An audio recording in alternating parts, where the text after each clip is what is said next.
Hi everyone, welcome back to our Deal or No Deal story time.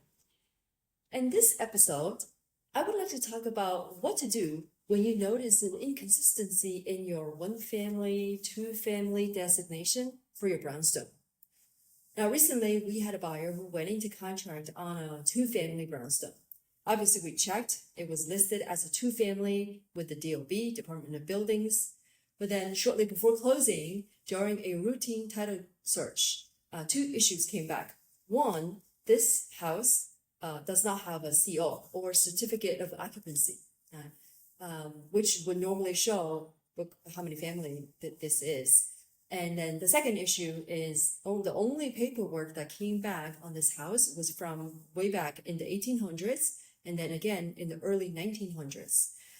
The paperwork showed that it was a one family back then, right? So the title search could not produce any paperwork to show this was a two family. So now what? Do we move forward with this purchase?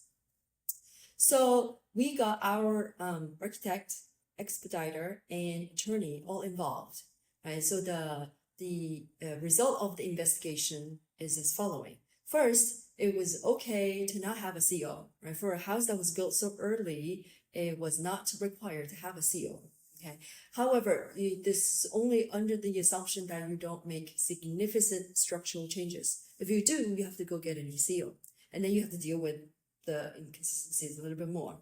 And then secondly, with regard to the paperwork, having no paperwork for two family, it was also deemed to be okay because we were able to find the fact that it was listed as a two family with both DOB and the HPD, sorry. So as a background, there are so many, in New York City, there are so many government agencies that deal with housing, right? So we have DOB, which is Department of Buildings, and then we have DOF, which is Department of Finance, that deals with different tax laws for all these different apartments and houses.